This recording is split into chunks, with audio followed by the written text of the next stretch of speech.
35 carries, 218 yards, 2 touchdowns, as it was enough at home to take down the number 3 Texas A&M Aggies by the score of 27-17. Marcel Reed had a rough one. Yeah. 20 of 32, 180, no touchdowns, 2 interceptions. You kind of saw where this was heading. Yes. Because South Carolina had them down real bad. And Carolina let them off the hook because their quarterback played terribly. Lenore Sellers played really bad in the second half. Yeah. And he allowed Texas A&M to get back in the game. But give Texas credit.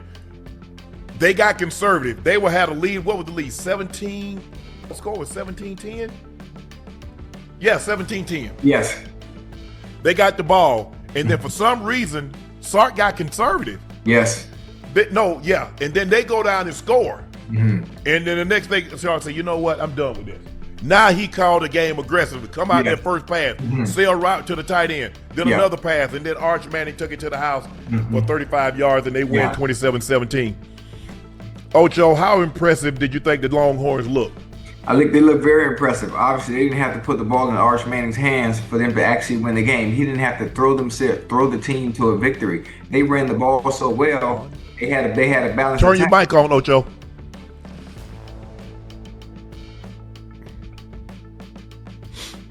The hell?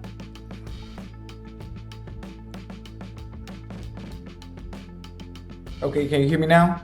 Yes. Okay, yeah, I was saying they ran the ball so well and had a balanced attack where Arch Manning didn't have to put the brunt of the offense on his shoulders. So when it was time to throw the ball, it was very easy for him to be able to throw the ball and operate from the pocket, even though he's able to extend plays and do what he can with his legs. But because they ran the ball so well, they was able to throw it. That's why they were so efficient throwing the ball in the air. They played really good goddamn defense. Obviously, what I didn't like is when you play against a better college team that has a great offense, a better offense than what they saw tonight in Texas A&M. The conservative play calling has to stop. You can't have those lapses.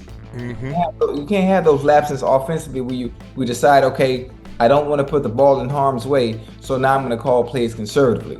Yes. You're going to play better teams, and better teams are going to beat you when you decide to do stuff like that. Because what happens is that you go conservative. So you run the ball on first and second down. Now they blitz you on third down and get your ass off the field. Yeah. So what you should have done is come out and throw the ball on first down because they're anticipating you. What he did the last time he got the ball, he anticipated them go come out. You know what? They're going to look for us to run the ball again. No, we're not going to do that. They come with the sail route. Now it's a big time first down. Now you got some momentum. Now you got them on the heels, and the D coordinator doesn't really know what he's going to do. Right. Is he going to throw it? Is he going to run it? Is he just going to try to shoot time off the clock? I really don't know what to anticipate here. And then I love the quarterback draw. You bring the tight end in motion, and he's your lead backer. Yeah.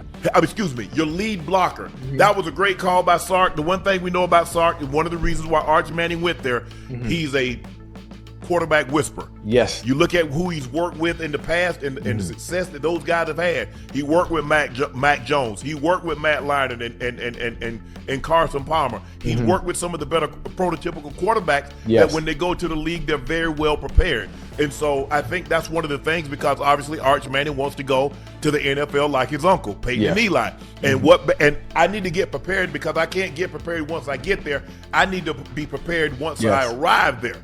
And so I think this was a great matchup. A lot of people probably thought he would go to his dad's alma mater, Ole Miss, or maybe he followed his big uncle Peyton to Tennessee. But he went to Texas. That's what Sark was, and everything seems to be working out really, really well. But I was really impressed with Texas. This was, now that this is back on the schedule. They hadn't played each other in a very long time, because obviously Texas was in one conference, and A&M had gone left and gone to the SEC. Now they're both in the SEC. Now we can expect this rivalry to continue, just like Texas, Oklahoma. Some rivalries need to continue whether they're in the same conference or not.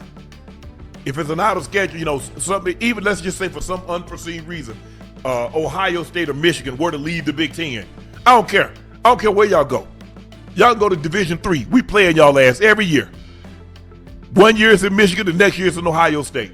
That's because these rivals have been going on for so long. It's like going to church. It's like you grew up in the church.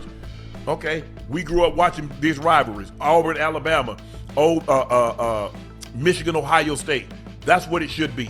But man, I was very, very impressed with Texas tonight. That defense did a great job on Marcel Reed. Limited them to 180 yards passing. Didn't really get beat. They had 34 rush attempts for 157 yards. So that's a little about 4.5 yards a carry. You can live with that. But Texas' running game is really what won this ball game for us. Bears with us, Chad Ocho's signal went out for a second.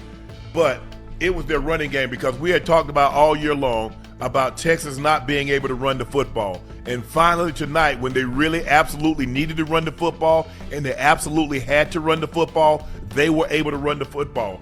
Wisner did a tremendous job, 19 rushes, 155 yards. We mentioned Arch Manning had that 35-yard touchdown. He had 7 carries for 53 yards and a touchdown.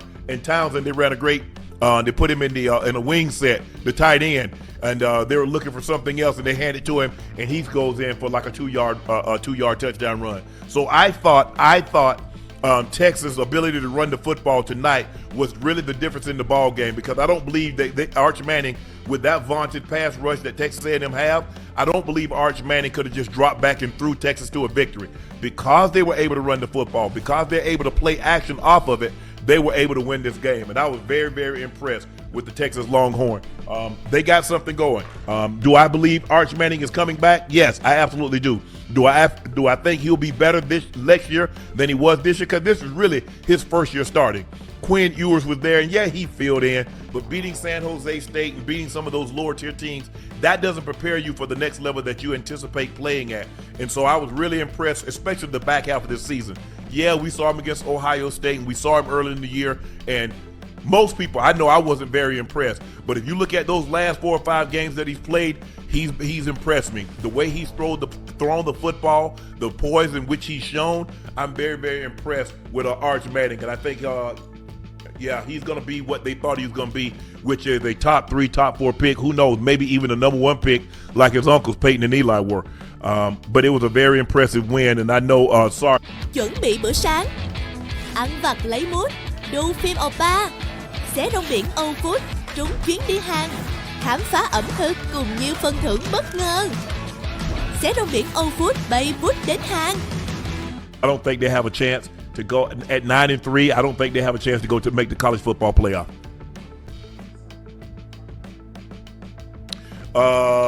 Okay, after the game, Sark lobbied for his team to make the college football playoff.